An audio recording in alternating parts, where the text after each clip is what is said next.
storm I knew. I'm a walk, I'm a march on the regular, painting white flags blue.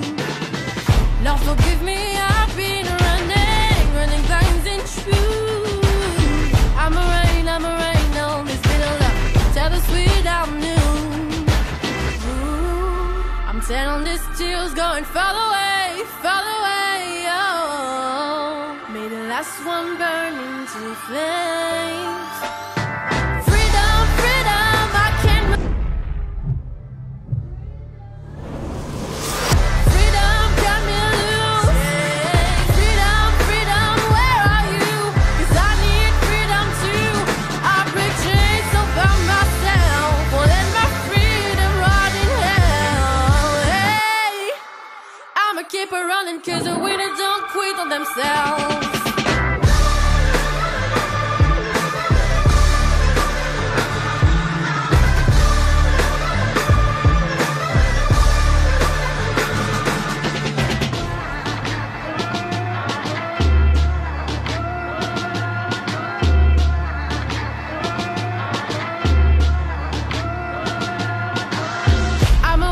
I'm away through the waters that the tide don't move. I'm alright through your borders, call me bulletproof. Lord forgive me, I've been running lines and true. I'm away through your shallow love, tell the deep I'm new. Ooh, I'm set on these tears going far away, oh. May the last one burn into flames. Freedom, freedom, I can't move. Freedom, got me loose. Freedom, freedom, where are you? 'Cause I need freedom too. I break chains over myself, won't let my freedom rot in hell. Hey, I'ma keep it running 'cause the winners don't quit on themselves.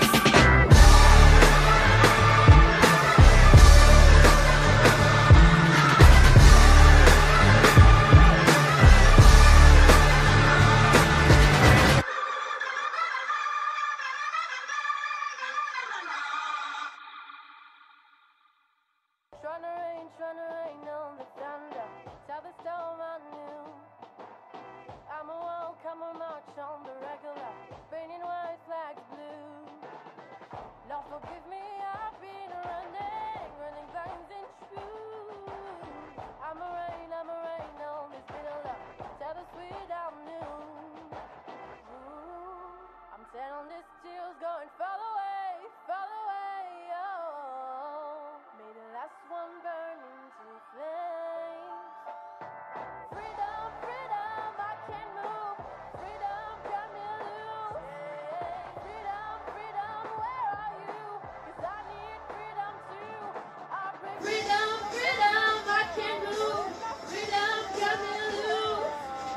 Freedom, freedom, where are you? 'Cause I need freedom myself.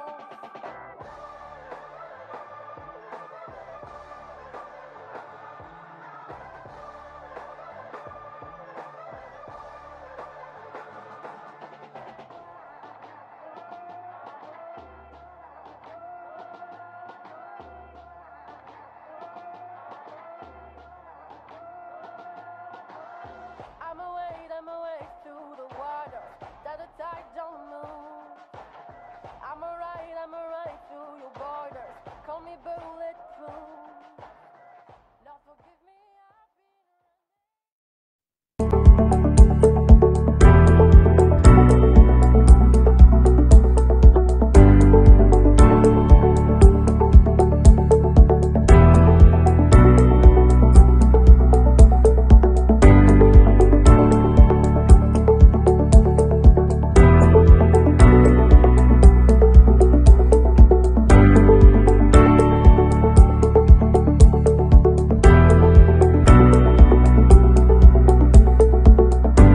C'est-à-dire quoi EPS?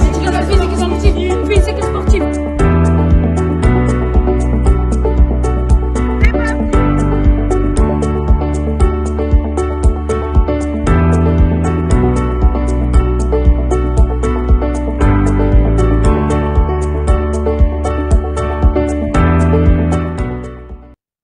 Saison 6 des soirées de l'EPS, épisode 1, le hip-hop entre dans la danse de l'éducation physique et sportive.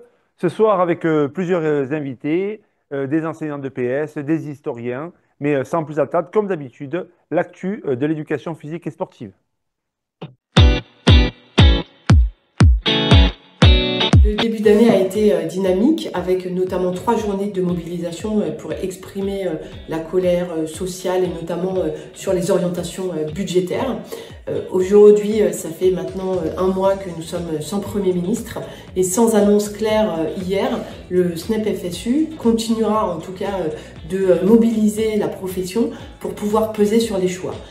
Aujourd'hui, nous n'avons aucune perspective sur la question du financement des services publics, dont, notamment sur l'école et les hôpitaux qui sont exsangues. Et plus on va aller vers moins de financement des services publics, plus on va aller vers des inégalités, ce qui pour nous revient aussi à mettre en danger notre démocratie. Cela doit s'arrêter. Nous attendons des réponses du gouvernement et notamment du président aujourd'hui, puisque nous n'avons plus de gouvernement. Si aucune réponse n'est apportée, le SNEP FSU mettra en perspective de nouvelles mobilisations sous différentes formes d'action pour qu'enfin la colère de la population soit écoutée et entendue. Aucun moyen n'est attribué réellement pour le savoir nager dans les établissements scolaires.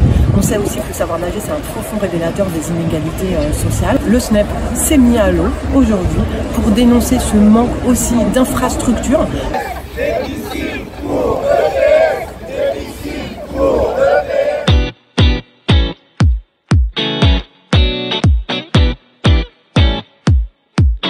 La question des effectifs est centrale et notamment dans notre discipline sur la question des apprentissages et de la pratique physique, puisque aujourd'hui, dans l'enquête qui nous est retournée, on a 71% des classes qui sont à plus de 28 élèves et 52% des classes en éducation prioritaire à plus de 26 élèves. Un autre avenir pour la jeunesse, notamment pour l'école, pour l'éducation physique et sportive, et le sport scolaire et le sport civil. Et pour ça, il y a besoin d'autres orientations.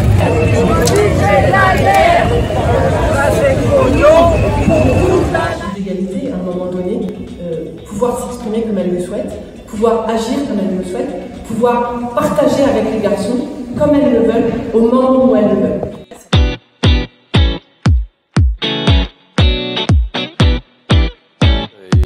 L'école ne peut pas tout, mais elle peut beaucoup si on lui donne les moyens. Et bon, les inégalités sociales, on les connaît. Moi, je vais parler de l'accès à la pratique physique et sportive. Aujourd'hui, c'est tellement reconnu avec les problèmes de sédentarité qu'il faut qu'on ait des mesures fortes pour ça. Donc, on sait très bien que les enfants de milieux populaires n'ont pas le même accès que les enfants des milieux favorisés.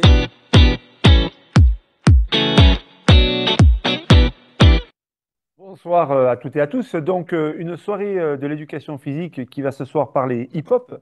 Le hip-hop, c'est un bouillon de culture, c'est un mélange qui comprend une diversité d'arts. Ce soir, on va se centrer essentiellement sur l'un d'entre eux, la danse, avec une danse qui va bouger au rythme de sons et d'influences multiples. Ça tourne sur la tête, sur le dos, ça bloque, ça vibre, popping, looking, breakdance, freestyle. On a dans le hip-hop une diversité de mouvements, de codes.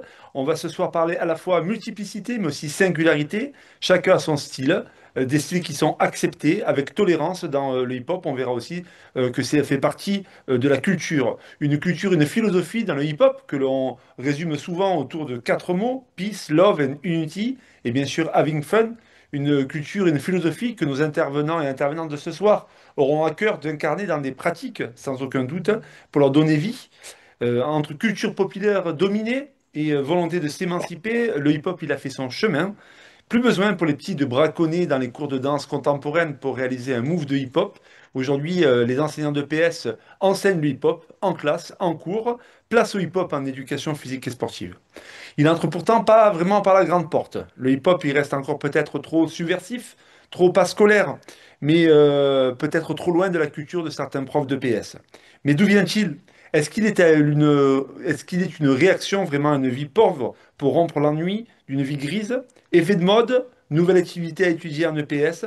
Faut-il l'enseigner à l'école? Quoi l'enseigner? ce soir avec nous plusieurs personnes pour discuter et échanger sur cette soirée et on aura l'occasion de les présenter au fur et à mesure de la soirée, enseignants de PS, mais aussi historiens et aussi responsables dans le sport scolaire. Alors je ne vous les présente pas tous ce soir, je vais commencer par m'attacher et je rentrerai peut-être par l'histoire avec toi, Somi King, qui est historien et qui a travaillé de nombreuses années sur la question du hip-hop. Tu as aussi réalisé un certain nombre de conférences sur le hip-hop. Donc, Somi King, toi, tu es historien. Est-ce que tu peux nous dire un petit peu d'où vient le hip-hop? Alors, le hip-hop vient essentiellement de New York. Vraiment, l'endroit de naissance, c'est New York et plus précisément le Bronx. Le Bronx, à une période, donc dans les années 70, à une période où cette partie, en tout cas, de New York était complètement délaissée par la ville, puisque la ville, en plus, la ville économiquement, elle avait fait banqueroute. Et elle est née, cette culture est vraiment née dans ce quartier du Bronx complètement oublié où il y avait une population qui était venue habiter le Bronx parce qu'il devait y avoir pas mal d'usines qui devaient s'installer. Donc, beaucoup de gens donc, dans la précarité qui n'avaient pas de boulot. Euh, et donc, les jeunes, pour s'occuper, eh ben, ont décidé de créer leur propre récréation. Il faut savoir que 70, c'est la grosse période de la musique disco. Il y a énormément de clubs. Et pour s'amuser, ben, il faut aller dans les clubs disco. Pour accéder à ces clubs disco, ben, il faut avoir de l'argent. Quand vous n'avez pas d'argent, ben, vous ne pouvez pas rentrer dans ces clubs. En plus, il y a encore un système de ségrégation qui est très présent, en tout cas, au niveau des boîtes de nuit. Quand vous êtes noir ou portoricain, ben, c'est compliqué. On en laisse passer 3, 4 ben, le reste se retrouve sur le carreau. Donc, ces jeunes de quartier vont décider en fait de vraiment créer leur propre fête, leur propre manière de s'amuser avec des codes bien à eux. Voilà comment est née un peu la culture hip-hop.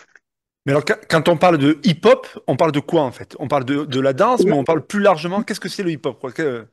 Alors voilà, le hip-hop, en fait, c'est la culture. Faut vraiment bien mettre le mot devant. C'est la culture hip-hop.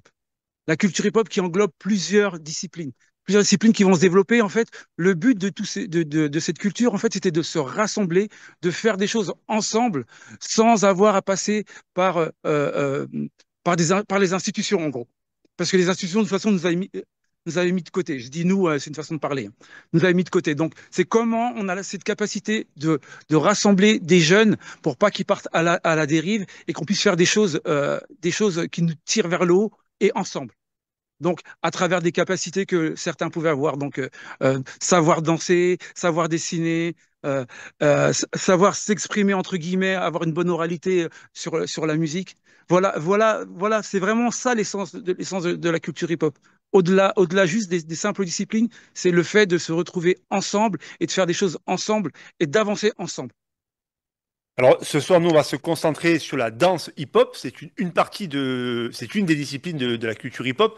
Dans mon introduction, j'ai parlé de style de danse. Est-ce que tu peux nous aider en ce début de soirée, lorsqu'on parle de danse hip-hop?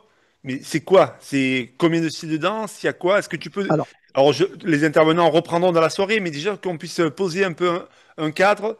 Danse hip-hop, c'est quoi en termes de style? alors, il existe différents styles de danse hip-hop. La première danse vraiment estampillée hip-hop, c'est le break. Elle est née du coup pendant ces fameuses soirées que les jeunes de quartier faisaient. Donc, ils dansaient sur des breaks, ce qu'on appelle des breakbeats.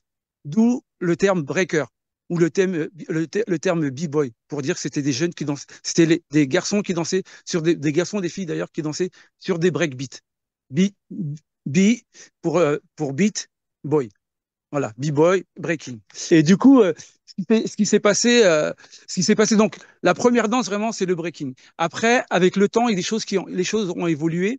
Par exemple, il y a ce qu'on appelle le new style ou le new style, le freestyle hip-hop qui sont développés, qui viennent bien après, qui se dansaient beaucoup sur la musique hip-hop, qui se dansait vraiment sur la musique, ouais, qui dansait sur la musique hip-hop. Il y a d'autres danses qui sont affiliées au hip-hop, que ce soit le popping et le locking, qui sont des danses, en fait, à la base, qui ne viennent pas du tout de New York, qui sont de Los Angeles et qui se dansaient sur ce qu'on appelle la funk music. Ce qu'il y a, elles ont été affiliées, on les cite aujourd'hui comme des danses hip-hop. En tout cas, on les a affiliées à danse hip-hop parce que c'était des danses qui avaient été oubliées et que c'était les jeunes de la culture hip-hop qui avaient ressorti ces danses-là. D'où aujourd'hui, bon, quand c'est enseigné, on appelle ça les danses funk style. Mais c'est vraiment des danses que les jeunes de la culture hip-hop se sont réappropriées et ont remis au goût du jour. Et après, il y a d'autres danses qui sont affiliées, comme la house, où c'est pareil, la house dance.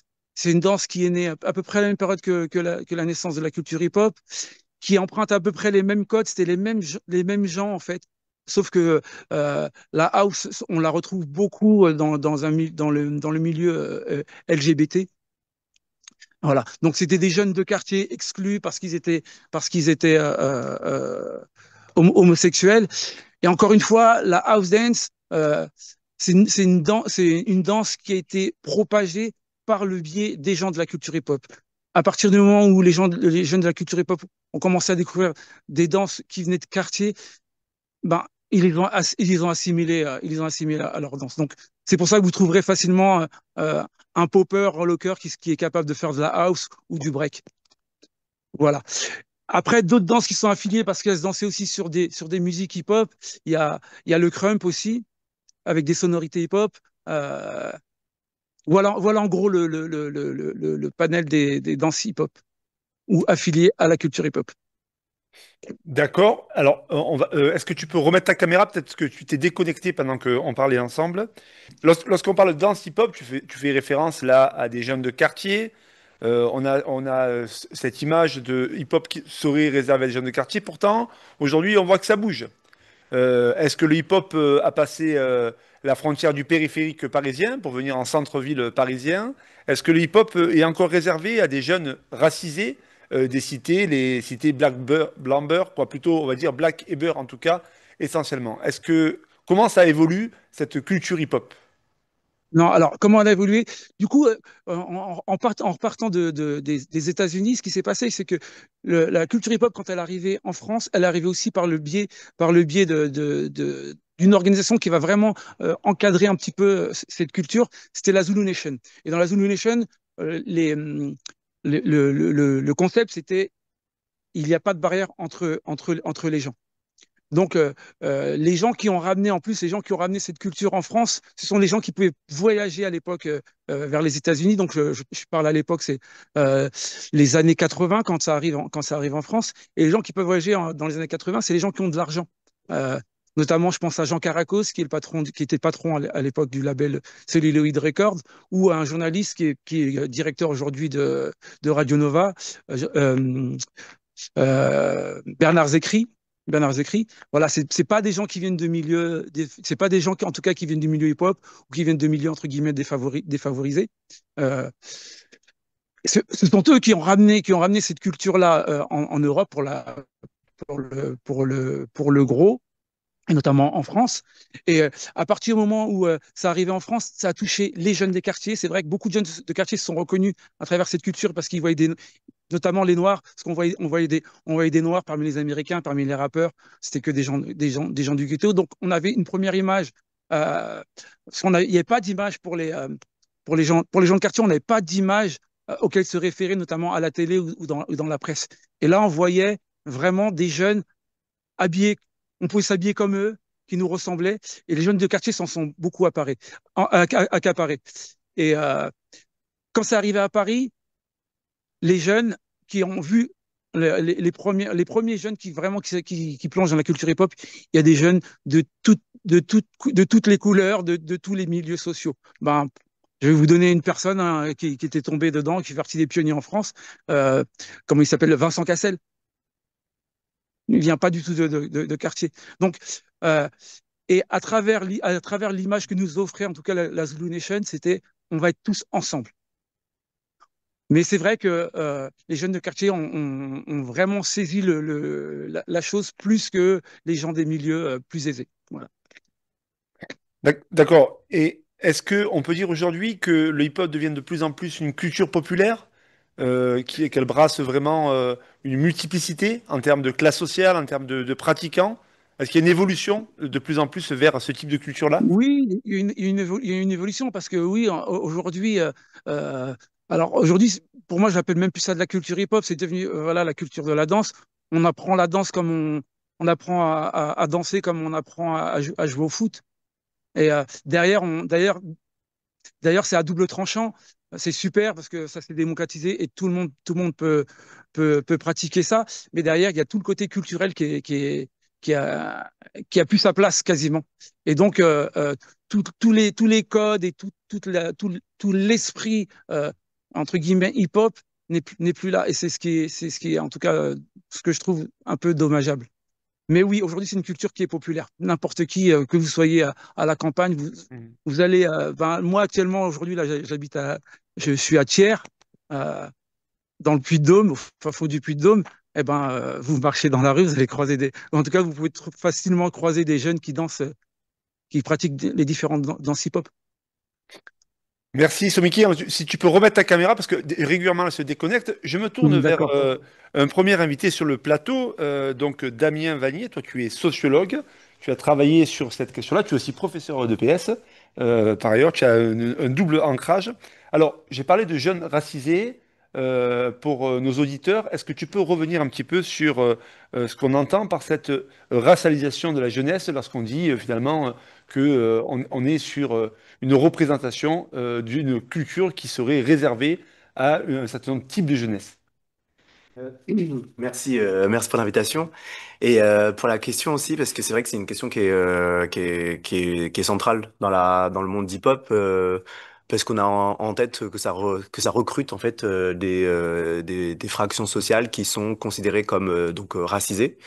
Mais utiliser le terme de réservé, par contre, je dirais pas que c'est réservé, dans le sens où le milieu hip-hop est accessible, il est ouvert, et il n'y a pas de règle qui dit que il y a telle catégorie de personnes qui pourraient pas venir. Euh, mais effectivement, il y a pas mal de personnes racisées qui pratiquent cette danse. Moi, quand j'utilise le mot racisé, ça renvoie à la question de la race.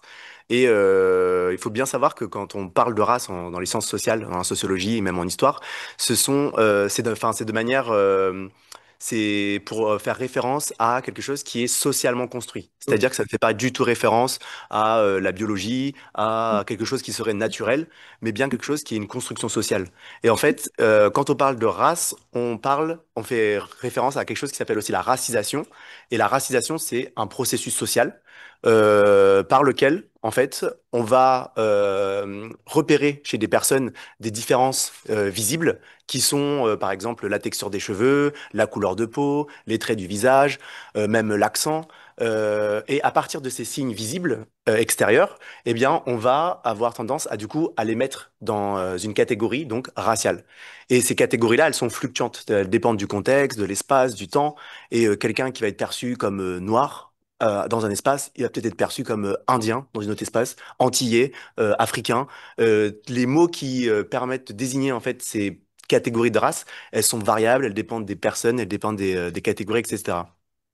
Et donc, quand on parle de racisation, c'est-à-dire que donc, on va mettre des gens dans des catégories de race à partir d'extérieurs visibles. Et les personnes qui sont racisées, donc ces personnes qui subissent cette racisation, c'est-à-dire qu'elles ne choisissent pas, elles le font de manière passive, euh, elles sont effectivement majoritaires dans le monde du hip-hop. On fait référence donc aux personnes donc, non blanches, parce que la racisation fait référence aux personnes qui sont en situation de minoritaire, puisque c'est issu d'un héritage colonial. C'est la suite logique de la colonisation qui a engendré donc des représentations, des stéréotypes, etc., et qui sont restés encore aujourd'hui dans la tête des gens. Et donc aujourd'hui, eh bien, ces personnes qui sont donc racisées, donc c'est essentiellement des personnes arabes, des personnes noires dans le monde hip-hop, mais aussi des personnes asiatiques. Elles sont effectivement surreprésentées dans le monde de la danse hip-hop. Tout simplement parce qu'en fait, c'est d'une part lié aussi à la manière dont ils sont accaparés la culture américaine qui a été exportée par les Afro-Américains, les Portoricains. Et donc les jeunes en France, ils se sont reconnus dans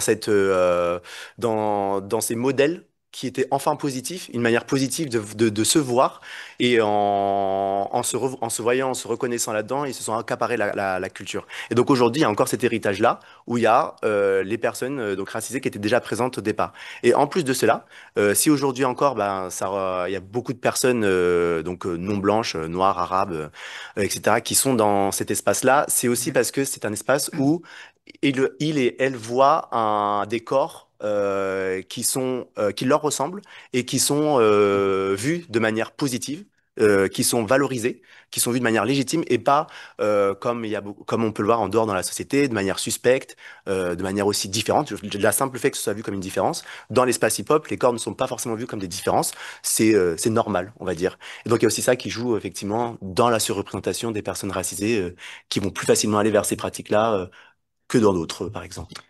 Bien. Merci Si je peux beaucoup. me permettre, Vas-y, je t'en prie. si je peux rajouter un truc, c'est en fait quand vous analysez toutes ces danses-là, toutes les danses hip-hop, euh, la plupart leurs origines, ce sont des origines afro-américaines. Qui dit afro-américaine dit Afrique. Donc il y a énormément. Pourquoi on retrouve beaucoup de gens, beaucoup de gens racisés, c'est que la plupart des mouvements qu'on le retrouve dans toutes les danses dites hip-hop, c'est simplement des héritages des danses africaines. Donc, on avait affaire à des Afro-Américains, donc des Africains, des Africains qui avaient été déportés aux États-Unis et qui ont dû se reconstruire une culture. Et il y a un héritage qui a été fait avec le temps, cet héritage du mouvement, ben, les mouvements de bassin qu'on ne retrouvait pas forcément dans les cultures occidentales. Et c'est des choses qu'on retrouve dans toutes les danses africaines, afro-américaines, pardon, euh, euh, avant le hip-hop. Vous prenez les danses jazz, il y a énormément de pas dans toutes les danses hip-hop qui sont empruntées aux danses jazz. Et ces danses jazz, ben, quand vous reprenez, il y a énormément de pas de ces danses jazz, ben, on retrouve leurs racines, où ça, en Afrique subsaharienne. Voilà un peu pourquoi aussi beaucoup de jeunes racisés, en tout cas, se retrouvent aussi facilement dans ces danses-là. Merci beaucoup pour tous les deux. Merci aussi de nous rappeler que effectivement, hein, les cultures humaines, l'un des berceaux reste bien l'Afrique. C'est important de le rappeler en ces temps troubles politiques. On voit le hip-hop dans tout ce que vous venez de décrire, quand même qu'il y a une complexité. Au plus la soirée rentre, là on appréhende toute l'épaisseur culturelle, la diversité. Alors le challenge était gros. Sébastien Molena et Jonathan Alves qui ont coordonné un numéro contre-pied pour essayer d'embrasser cette culture-là sur quel hip-hop, comment l'enseigner. Mais avant tout ça, Sébastien Molena, donc toi, tu es professeur de PS dans l'Académie de Marseille. J'ai envie de te demander, mais pourquoi la revue Contre-Pied a décidé de faire un numéro sur le hip-hop? Bonjour à tous. Donc, la revue Contre-Pied, elle est produite par le Centre Presse et Société. Donc, on essaie de balayer un bon nombre d'absents. Donc, le hip-hop, c'était une actualité brûlante, notamment au moment des JO, où c'est devenu sur le devant de la scène. Il y avait beaucoup de facteurs d'actualité. Donc, on s'est dit à contre-pied, il ne faut pas être à contre-temps d'un phénomène de société. Donc voilà pourquoi ça s'est produit maintenant. Ensuite, ce qui est important, c'est qu'on s'est dit qu'il y avait un volume de jeu, si je peux m'exprimer ainsi, du hip-hop, qui était intéressant. Volume de jeu, c'est-à-dire une épaisseur historique. On peut considérer que maintenant, c'est plus tout à fait une activité nouvelle, ça, c'est une histoire de 50 ans en France, avec finalement différentes évolutions qui font la richesse, et on peut considérer que ça devient un patrimoine vivant. Et nous, en tant qu'enseignants et par rapport à l'école, on tient à ce que les activités qu'on enseigne aient une épaisseur culturelle. Tu l'as dit, Bruno, tout à l'heure. Donc voilà, ça, c'est le premier facteur. L'autre facteur, c'est la surface sociale de cette activité qui s'est élargie. Tout à l'heure, vous parliez des banlieues. Maintenant, on peut considérer que le hip-hop, il traverse toutes les couches sociales, garçons-filles. Donc cette surface-là s'élargit. C'est pour ça qu'il y a un volume de jeu important. Et ensuite, ce qui nous intéresse, évidemment, comme je l'ai dit, on est centre, place et société, c'est le lien entre ce phénomène de société et son transfert à l'école.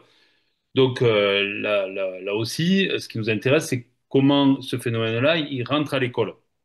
Alors en étudiant on va dire qu'il y avait pour nous le hall d'entrée, je fais un peu d'humour, le hall d'entrée du hip-hop, c'est l'UNSS. Donc avec qu'est-ce qui s'est passé autour de l'UNSS, en quoi ça a été une courroie de transmission d'une activité qui fait société à une activité qui va rentrer à l'école. Et ensuite, on s'est rendu compte au moment où on a écrit le numéro qu'il y avait déjà une production de théorie de l'enseignement qui était importante. Et initialement, le hip-hop, on le retrouve encore aujourd'hui, ça se transmet par les pairs entre pratiquants. Et petit à petit, quand c'est rentré dans l'école, eh ben, on a dû faire un travail de théorisation. Donc, il y a des premiers articles qui ont paru, il y a des revues dédiées à ça, il y a maintenant de la formation continue. Donc, tout ça fait que maintenant, il y a des moyens de transmettre le hip-hop. Un enseignant comme moi, qui ne connaît pas du tout le hip-hop, il a les moyens théoriques d'appréhender cette activité. Il y a des formations continues qui aident les enseignants. Donc voilà. Voilà où on était, le paysage avant qu'on se lance dans le numéro contre-pied. Donc on a fait une revue des questions à la fois de société et des questions scolaires. Et on pensait donc que c'était mûr pour faire un contre-pied avec de la matière. Et on a presque trop de matière, j'ai envie de dire. On a été submergé quand on s'est plongé dedans, à la fois par la qualité des productions, par les intervenants, par les expériences pédagogiques. Donc, il y a presque, c'est une sélection de matières premières qu'on a dû faire plutôt que l'inverse. Donc, pour dire Merci. l'épaisseur sociale et scolaire de cette activité. Alors justement, en parlant d'école, je me tourne vers toi, Jonathan Alves. Toi, tu es professeur de PS dans un collège à Montreuil, de l'Académie de Créteil. Tu es aussi danseur. Lorsqu'on a rencontré et préparé cette soirée, j'ai vu que beaucoup de profs de PS qui enseignent le hip-hop sont aussi des danseurs. Et comme si finalement c'était une passion qui était le moteur de cette volonté de l'enseigner. Alors, une passion du corps qui donne envie de la partager? Ouais, je pense que la danse, elle oblige à un moment donné à une exigence aussi de contenu. Et du coup, pour la transmettre, il faut au minimum la pratiquer. C'est quelque chose qui moi, m'a permis de questionner de suite mes cours de danse. Je pense qu'en EPS, beaucoup de professeurs de d'EPS sont passés par la question de qu'est-ce que j'enseigne en danse? Est-ce que j'enseigne juste de la composition? Des choses qui font que je vais essayer d'organiser une danse avec des formes qui vont les uns après les autres. Et donc, il y a une présentation finale. Mais qu'est-ce que j'ai vraiment à l'intérieur? Est-ce que c'est ça qu'on attend? D'une pratique sportive ou artistique. Et là, du coup, le contenu, moi, il m'a manqué. Et j'avoue qu'en voyant des collègues qui enseignent et qui pratiquent la danse depuis bien plus longtemps que moi, je pense à Fadi et à Émilie, c'est un clin d'œil dans le 93, mais qui pratiquent ça, eux, à l'extérieur de l'école en tant que danseur hip-hop.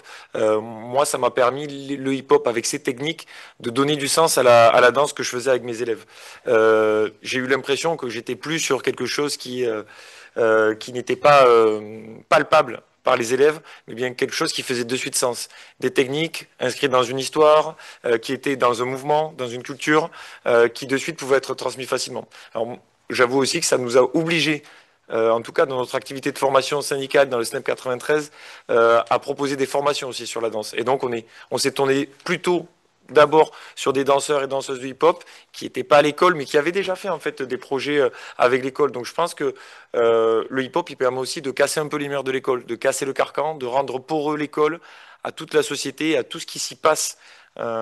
Et on s'est rendu compte qu'en fait, il y avait une expertise qu'on n'avait pas forcément, en tout cas pour ma part, que j'avais pas en hip-hop. Et donc, il y avait un besoin de formation, de se relancer, d'apprendre des techniques pour pouvoir les transmettre, les utiliser pour s'exprimer aussi à travers la danse hip-hop, qui est souvent vue, enfin, qui est parfois vue en tout cas, à contrario de la danse contemporaine, comme une danse avec laquelle on va pas s'exprimer.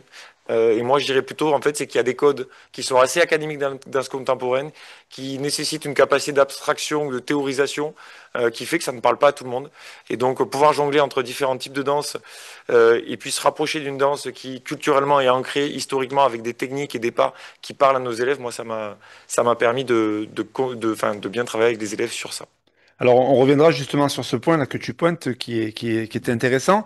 Mais avant de glisser un peu sur cette question-là, de la spécificité du hip-hop, on a entendu parler d'une grande diversité de styles de danse. Alors, comment tu t'y es pris, toi, dans cet univers des danses? Bon, il n'y en a pas des milliards et des milliards, mais quand même, on a vu, hein, il y a eu plusieurs concepts. Qu'est-ce que tu as décidé d'enseigner? Tu Ouais. t'y prends comment? Moi, je vais déjà dire que je me positionne en tant que danseur amateur, vraiment. Et du coup, je baigne dans la culture hip-hop depuis les années 90, mais en tant que danseur, j'ai pris des cours tardivement, et donc je peux pas dire que j'ai un niveau d'expert dans l'appropriation des techniques, dans le fait d'avoir été dans des battles, d'avoir fait des rencontres contre d'autres danseurs hip-hop. Moi, ce que j'ai fait, c'est que je me suis approprié certaines techniques de base, à la fois en travaillant avec des collègues du département, à la fois sur des formations, mais aussi sur des cours à l'extérieur que j'ai pu prendre. Et c'est quelques cours plutôt de new style, de hip-hop freestyle que j'ai pris, avec des bases qui sont transmises, répétées, que j'ai fait l'effort d'aller répéter techniquement pour les utiliser, les transmettre aux élèves, et puis essayer de voir avec eux jusqu'où on peut aller dans cette culture hip-hop ensemble, en construisant ce qui a été dit un peu par Somi au début, c'est-à-dire à la fois s'amuser, faire quelque chose de collectif, et être sur cette musique qui emporte quand même le mouvement. Et avec ces techniques-là, on arrive à sentir quelque chose qui est l'ordre je vais lancer un grand mot, l'ordre un peu d'un feu sacré qu'on arrive à entretenir avec les élèves et à créer collectivement. Et sentir ça à travers des techniques, une histoire, voilà, ça fait vraiment vibrer. Et à la fois le prof, les élèves en danse. Oui, en intro de cette soirée, je parlais de having fun. Là, tu fais référence à l'idée de technique de base. Alors, je me tourne vers toi maintenant, Vincent. Robert dit Petit gagné. Gagné. Ouais, je me savais que j'allais me tromper encore une fois. Toi, tu es professeur de PS à l'Académie de Paris. Ouais. Et quand on a préparé la soirée, toi aussi, tu es revenu sur cette idée. Et tu m'as tout de suite dit que tu parlais de base avec tes élèves, de base en hip-hop. Alors, mais c'est quoi finalement ces bases? Ça correspond à quoi? Alors, je vais décrire ces bases, mais c'est important pour moi de revenir sur la petite vidéo qu'on a vue en préalable de cette Ouais. soirée-là. Pour moi, cette vidéo-là, justement, j'ai pas vu de base de hip-hop. Alors, il y avait de la musique un peu à consonance hip-hop derrière. On avait un petit peu des petites vagues, des choses comme ça, mais pour moi, j'ai pas vu de base hip-hop.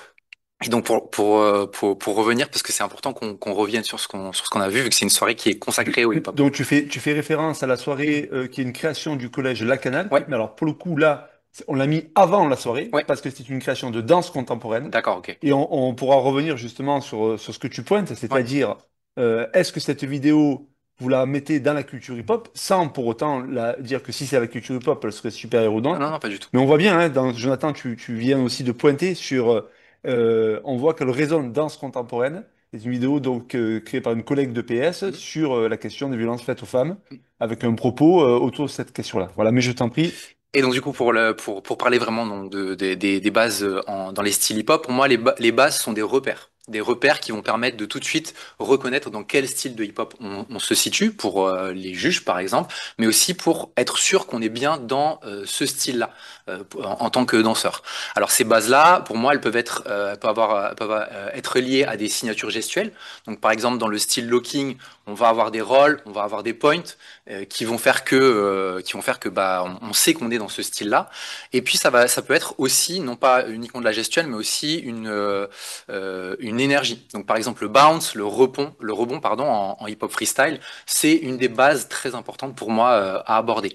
D'ailleurs moi en tant qu'enseignant, je n'enseigne plus des chorégraphies du prof. J'essaye de passer d'abord par ces bases-là pour après travailler sur de la création.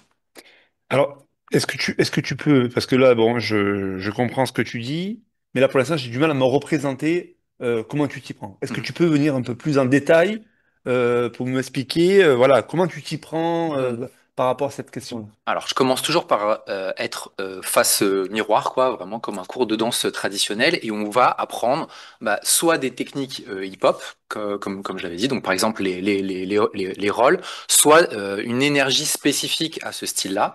Et une fois que j'ai l'impression que les élèves ont acquis cette technique-là ou cette énergie-là, je vais commencer à les mettre en travail de création et on va commencer à travailler autour de ça. D'accord. Alors, petite pause vidéo. On va faire un détour justement. On a parlé au tout début de culture hip-hop. Dans la culture hip-hop, non pas que de la danse, il y a aussi la déclamation, le slam. Et donc là, on a une création particulière d'un collègue, Pierre Janico, qui est enseignant de PS et qui est de l'Académie de Dijon, monté par Chimé. avec des élèves de troisième prépa pro. Et après cette intermède dansé et déclamé, au retour sur le plateau.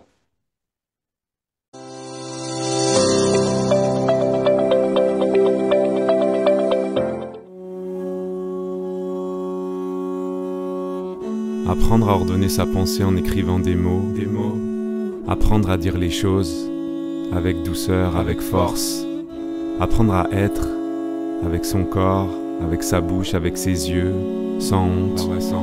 Apprendre à faire avec les autres, ceux qui sont différents de moi, dans leur culture, dans leurs croyances, dans leur façon de penser le monde. Et puis, péniblement, difficilement, laborieusement, essayer d'atteindre ensemble les objectifs que s'est fixé l'école de la République.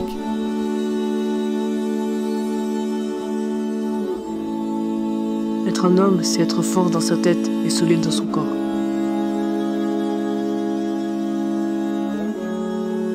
Être une femme, c'est justifier sans cesse que le talent n'a pas de genre.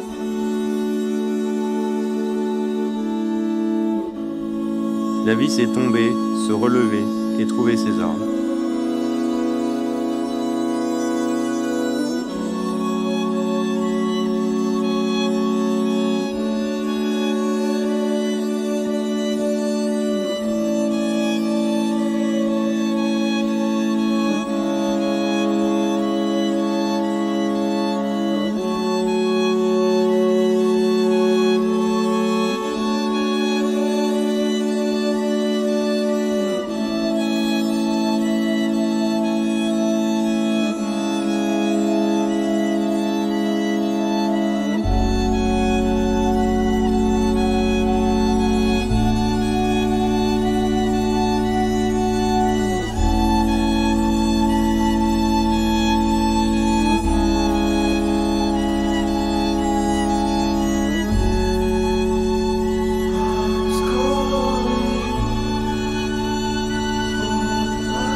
La vie, c'est croire en ses rêves.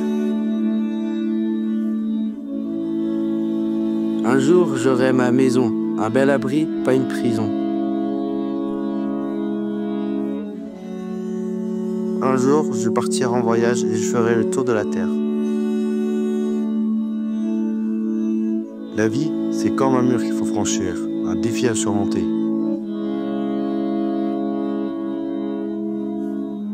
J'ai peur de ne pas réussir, de prendre la mauvaise route et de ne pas revenir. J'ai pas les mots qui disent, j'ai peur des mots qui brisent.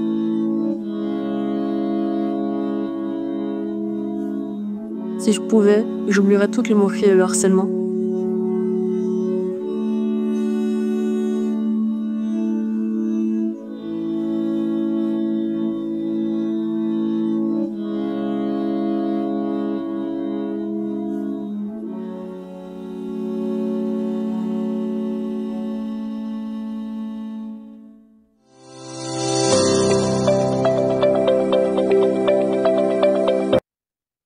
Je reviens avec toi, Damien Vanier. Alors, est-ce que je ne sais pas si on peut se risquer avec une comparaison? On avait interrogé Jérôme Bochès dans un ouvrage qui s'appelle Rendre les coups en boxe, et il dit, je le cite dans son article, une réaction à la vie pauvre, rompre l'ennui d'une vie grise, même si les plus précaires dans l'existence ont du mal à suivre pardon, les contraintes et la rigueur des entraînements. Le hip-hop est-il cet espace finalement où là, on rend les coups d'une société racisée, d'une société inégalitaire?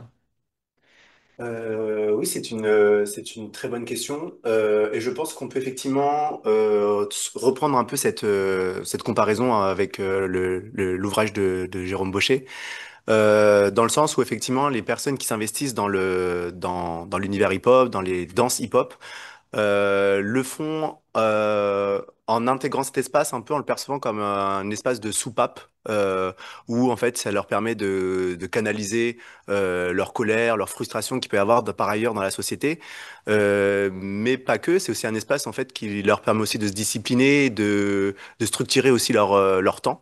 Par ailleurs, et donc de rompre avec l'ennui, donc l'idée qu'on retrouve aussi dans l'ouvrage de Jérôme Baucher. Et également aussi, c'est un espace qui permet aussi de retrouver la reconnaissance des personnes qui nous valorisent, etc.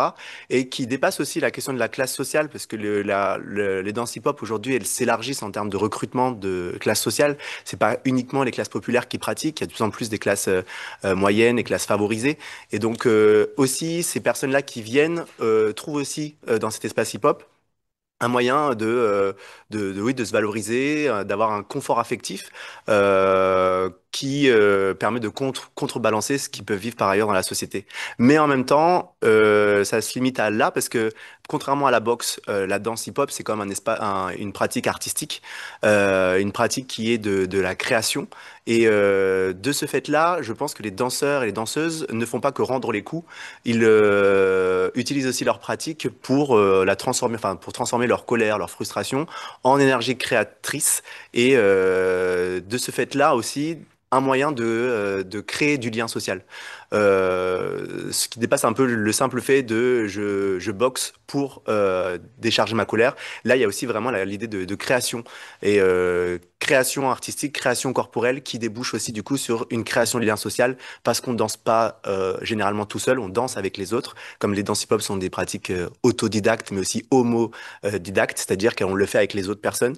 Et en ce sens-là, c'est un espace aussi qui du coup par l'art permet d'avoir du lien social. Alors justement, ta thèse, tu as travaillé sur l'observation de cet apprentissage mutuel des danseurs et des danseuses de hip-hop. Et tu pointes un paradoxe dans plusieurs, mais du moins en tout cas dans ton article qu'on a partagé à nos auditeurs là, tu pointes un paradoxe important. Tu dis que finalement ces danseurs sont dans une activité libératrice, on pourrait presque dire émancipatrice par rapport à un vécu du quotidien très racisé, très sexiste. Mais paradoxalement, cette libération est aussi, dans le même mouvement, on pourrait presque dire aussi, une activité qui les enferme et qui tend à reproduire un certain nombre de stéréotypes. Est-ce que tu peux essayer de nous expliquer un peu ce paradoxe que vivent les danseurs que tu as pu observer et Ouais. danseuses? Et ben en fait c'est tout simplement que la danse hip-hop est pas hors du monde, elle est pas hors de la société, elle est totalement intégrée à la société et donc on retrouve en son sein les rapports de pouvoir, les rapports de domination qui existent et qui se reproduisent à l'intérieur. Et c'est amusant parfois de voir que les danseurs et danseuses eux-mêmes parfois ont un discours du coup qui est très positiviste, c'est-à-dire le milieu hip-hop, il est bienveillant, il est accueillant, tout le monde peut venir, etc. Et avec une tendance à occulter en fait ces choses-là qui sont quand même présentes, notamment bah, dans les questions de genre, bah, il y a vraiment une question de domination masculine qui a lieu parce que tous les postes clés sont tenus par les hommes. C'est les hommes qui sont les speakers, ce sont les hommes qui organisent souvent les événements, ce sont les hommes qui sont souvent les DJ, ce sont les hommes qui sont les maintenant, il y a de plus en plus de travail pour essayer de limiter ça, mais qui sont aussi dans les jurys, qui gèrent les salles de danse, bon voilà, qui sont aussi donc les leaders. Et donc, il y a vraiment cette idée-là de les hommes sont au centre de la pratique et la pratique elle-même est virilise dans un certain sens, dans le sens où elle demande des compétences qui sont socialement habituellement associé à la masculinité et de ce fait-là qui met en difficulté les femmes parce que les femmes, elles doivent à la fois acquérir ces compétences qui sont jugées masculines. En break, par exemple, c'est beaucoup de pratiques, enfin de techniques qui sont explosives, qui sont puissantes, qui demandent de l'acrobatie, avec des retournements de tête, renversement de situation, renversement de corps, etc. Et bien, en même temps, les femmes, donc, elles doivent acquérir ces compétences qui sont jugées masculines, mais en même temps, il y a une injonction aussi à rester féminines, parce qu'elles doivent rester quand même des femmes et ne pas se masculiniser. Et donc, comment est-ce que on peut donc développer des compétences dans un espace qui est masculin avec des compétences masculines, tout en restant féminine, mais attention, dans certaines danses, notamment, par exemple, le crump que j'associe comme danse issue du hip-hop, mais aussi dans le break, eh bien, il faut faire attention à ne pas non plus être trop vulgaire. C'est-à-dire que on doit rester féminine, mais ne pas non plus trop mettre en avant tout ce qui nous rappelle trop le corps de la femme. Donc en crump, par exemple, il y a des techniques qui s'appellent les don't et qu'on ne doit pas faire, qui sont par exemple le chest pop, c'est-à-dire les explosions de poitrine, les jeux avec la hanche aussi, qui mettent en fait trop en évidence le corps de la femme.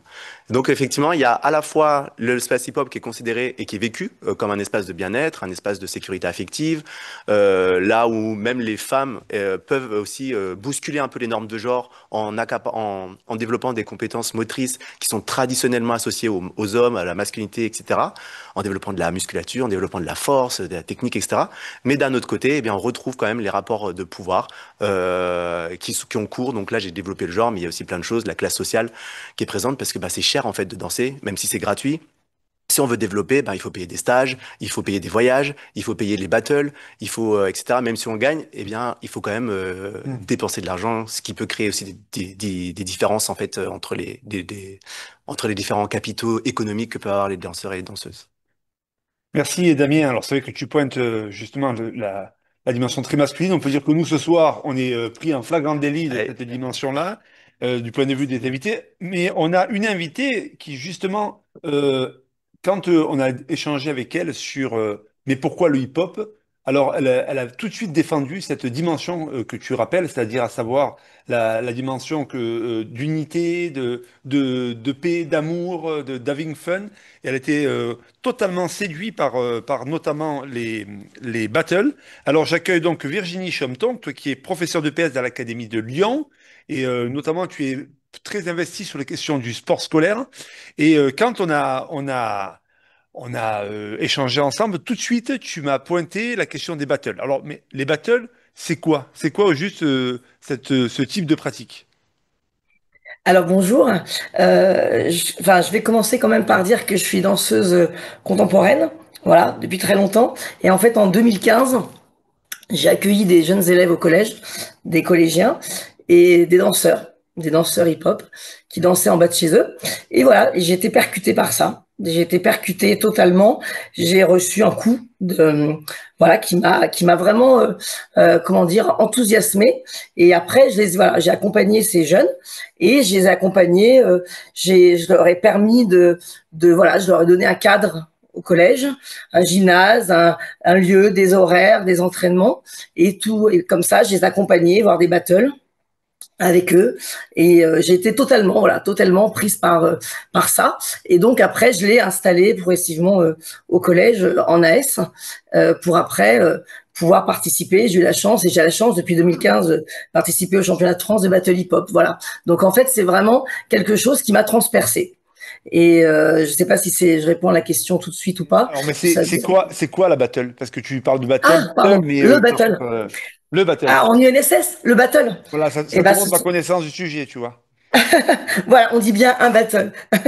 Voilà. Et ce sont des rencontres, voilà, des rencontres des défis entre des équipes ou des individualités, voilà, qui vont s'affronter. Moi, j'appelle ça un défi chevaleresque avec des questions-réponses, avec des styles, avec des techniques de danse et avec de l'énergie, avec de la musicalité, avec quelque chose qui, moi, me plaît énormément, qui est de l'urgence. C'est-à-dire qu'en une cinquantaine, en 40 secondes, eh bien, on va arriver, on va déposer, on va donner tout ce qu'on a à donner en danse et on va affronter, mais je mets vraiment du positif dans ce terme affronter, puisque il y a quelque chose de défi et de combat. Mais voilà, je retiens le mot chevaleresque parce que il y a quelque chose de très respectueux.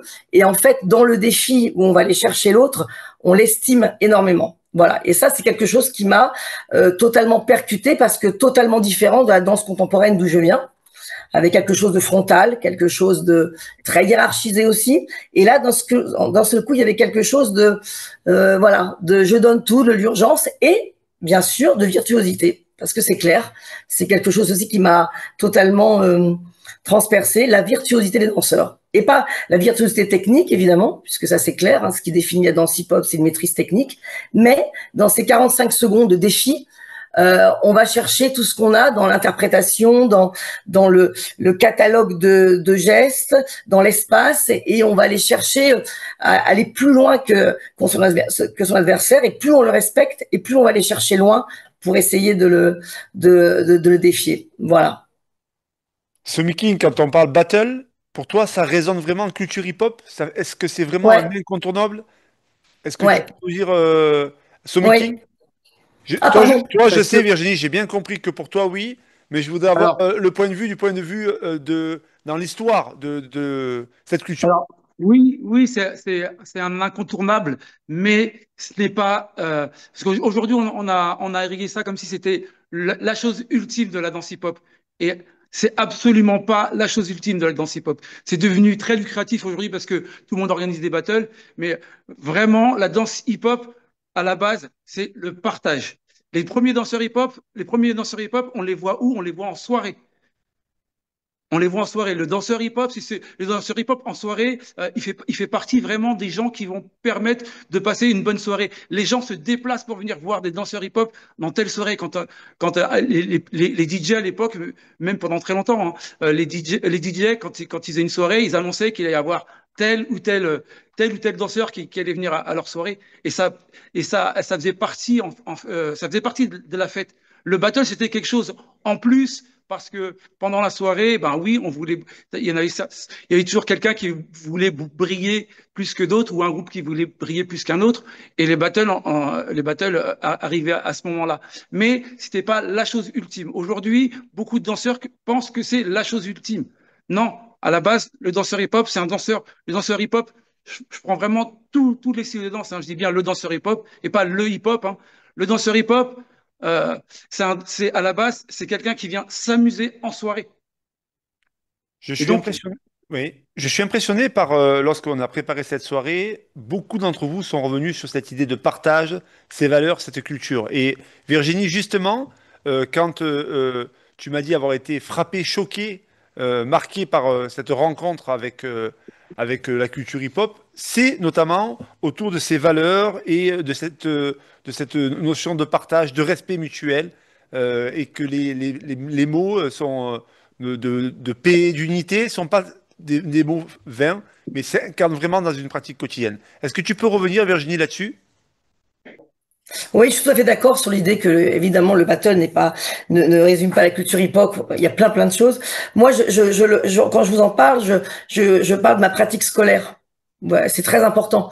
Je vais voir des battles j'emmène les élèves voir des battles qui ne sont pas des battles scolaires, et je fais la pratique du battle au collège, mais ces valeurs, elles sont universelles. Et en fait, c'est très important, ces valeurs-là, quand on les transpose dans l'école, quand on les transpose dans l'UNSS, quand on les transpose dans la pratique avec les élèves, elles prennent un sens extrêmement important dans la manière dont on va s'entraîner avec les élèves, dans cette manière où l'apprentissage se fait des pairs par les pairs, où on s'observe, on regarde, on apprend, on applaudit, on dit ça c'est bien, je vais essayer. Et c'est cette pratique-là qui d'un seul coup m'a éclairé sur comment on peut enseigner et faire partager des valeurs aux élèves, et comment on peut s'entraîner, travailler ensemble, effectivement, dans le partage, et avec ce qui est très intéressant, je trouve, c'est les différences de compétences et de niveaux, et on peut tous et toutes travailler ensemble. Parce qu'à un moment donné, il y a ces valeurs qui sont posées, et dès le début, elles sont redites et énoncées à chaque fois, on est là pour travailler ensemble. Et c'est pas du tout un vain mot, et c'est un des objectifs, en tout cas moi, que je vise par la pratique du battle, c'est toutes ces compétences relationnelles, émotionnelles et sociales au sein de l'école. C'est très important de parler de ça en fait, parce que c'est moi je l'enseigne en AS, pas en EPS, et c'est ces valeurs-là que je développe en AS, quoi. Jonathan, tu veux réagir par rapport Moi, ça m'a fait de suite penser à ce que a dit Somi et Virginie, c'est que aujourd'hui, là, moi, dans mes cours de PS, j'avoue que j'accorde une grande importance au cercle. Et je pense que dans tous mes cours de PS, je fais le cercle au début, mais le cercle qui est aussi appelé cypher en hip-hop, ce cercle qui fait que on se hype, c'est-à-dire on monte l'énergie, on essaie de garder l'énergie. Il y a quelqu'un qui va au milieu, qui se met en jeu, qui ressort, on lui donne de l'énergie, on en donne. C'est quelque chose que moi, enfin aujourd'hui, j'ai rendu central dans ma pratique d'enseignant, j'ai envie de dire. Donc le hip-hop m'a aussi percuté. Les danseurs aussi que j'ai vu danser, les danseuses, les élèves. Et en fait, cette notion où le prof est un peu différent que d'habitude en hip-hop, je trouve que c'est assez important en EPS. Et commencer un cours juste pour rendre un peu pragmatique les choses et imager, parce que nous, on partage, je pense, un peu les mêmes choses. Mais le hip-hop, il apporte des outils. Il apporte l'outil du battle, où on peut être en face à face, seul, en équipe, en crew, mais on peut être aussi en cercle, à 3-4, on peut être en cercle avec toute la classe. Et le fait, moi, de commencer, j'avoue, mes cours avec tous les élèves toujours en cercle, de mettre de la musique hip-hop, de faire le bounce, comme t'en parlais tout à l'heure, d'être juste dans un rythme ensemble, et de commencer un simple pas, et que les élèves sentent qu'on est ensemble sur une musique, et en même temps qu'on leur parle du pas, de la technique du hip-hop, et qu'ils se l'approprient à tous les cours, et que petit à petit, voilà, cette technique qui peut être des fois... en effet, pas aboutie, parce qu'en quelques séances, c'est comme dans toutes les pratiques, mais elle est au cœur quand même. C'est une technique qui est l'histoire du hip-hop, mais c'est aussi une manière de le partager, une manière d'être ensemble, et les élèves le sentent. Le prof se met en jeu, il est en jeu avec eux, on est en jeu ensemble, et on se met un peu en danger, mais de manière avec les valeurs, comme le disait Virginie, c'est-à-dire avec des valeurs saines, dont on est garant en tant que prof, mais en vrai, je pense qu'on a le milieu hip-hop a beaucoup à nous apprendre sur ça aussi. Ah, il a des défauts, bien entendu, comme partout, mais il y a aussi des choses qui ont été construites qui sont assez impressionnantes. Et danseurs, aujourd'hui, on les appelle certains profs de hip-hop. Enfin, ils ont construit une pédagogie en hip-hop, enfin, qui est assez impressionnante en termes de transmission. C'est vrai. Si je peux me permettre, si je peux me permettre, ça me fait super plaisir d'entendre Jonathan dire ça, de danser dans le cercle. Le cercle, c'est vraiment quelque chose de super important dans la culture hip-hop. Pourquoi? Encore une fois, je le relie à l'histoire des Afro-Américains et des Africains, puisque dans les cultures africaines, subsahariennes, la danse et la danse et toutes les choses qui sont empruntées en tout cas dans la culture hip-hop, elles se font toujours ensemble. Le partage, ce qu'on appelle le question-réponse. Dans les cultures africaines, à la base, il n'y a pas de danseur solo. Quand vous dansez, il y a toujours quelqu'un qui va vous répondre.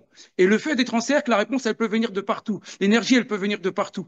Et comme tu disais tout à l'heure, tu as dit, on se hype. Donc, on se dote de l'énergie avec les autres. Et le cercle reste quelque chose de très important.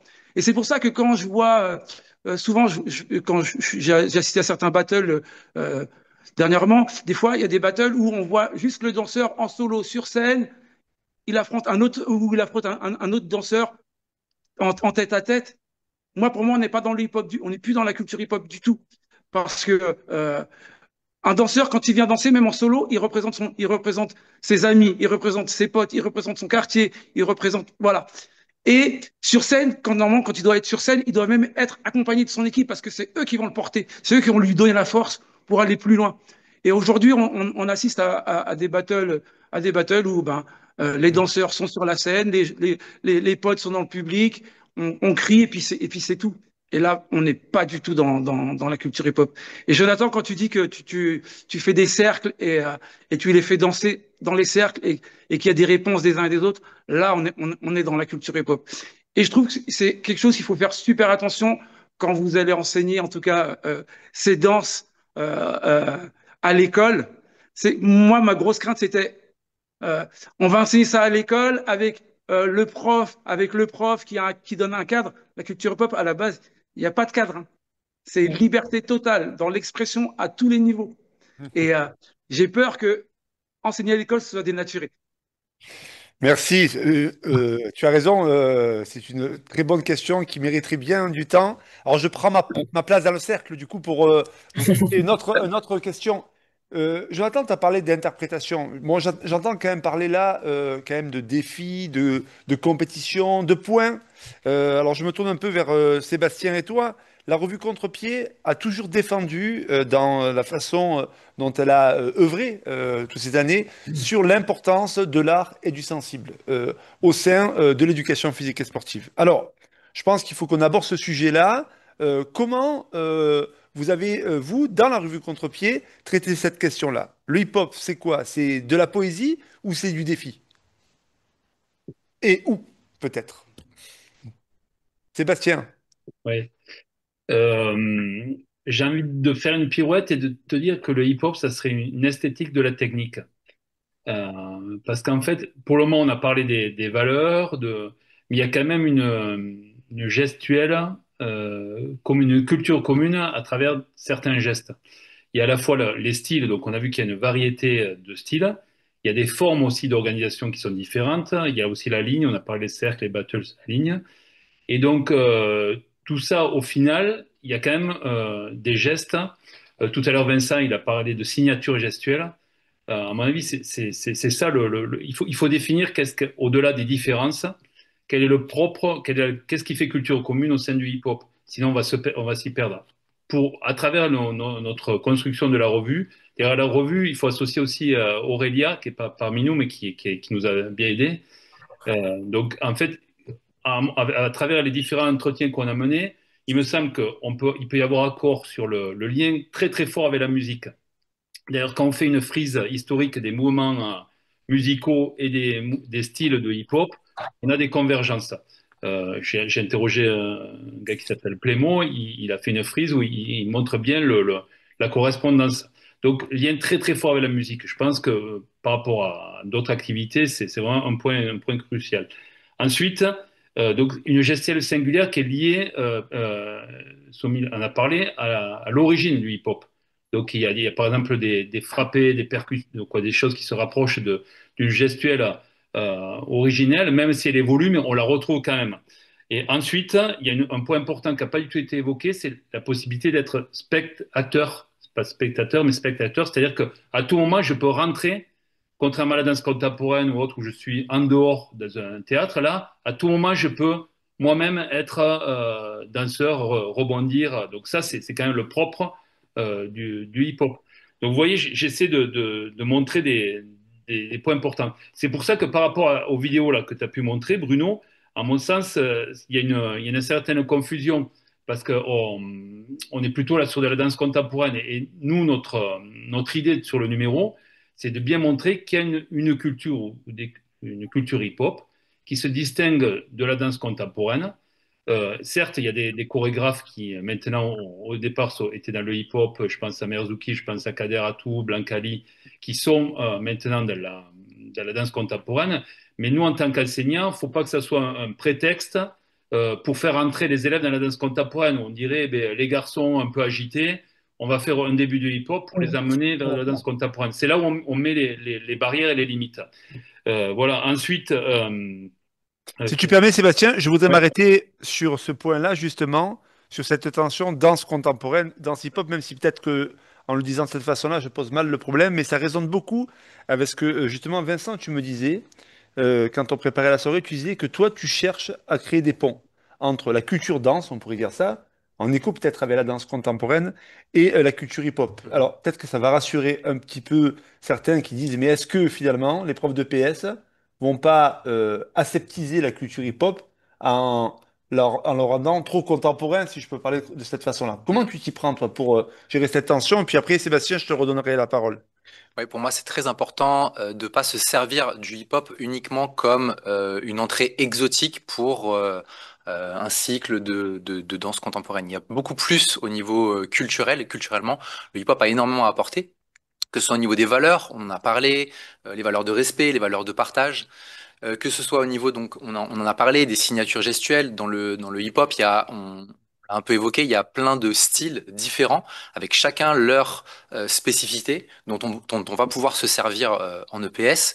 Et puis aussi le rapport à la musique, la musicalité qui est très important, où on va pas essayer de sortir de cette musique, de s'en éloigner, mais justement de voir comment on va pouvoir avoir un échange, un partage entre le danseur et le son. Ça, c'est très important en hip-hop.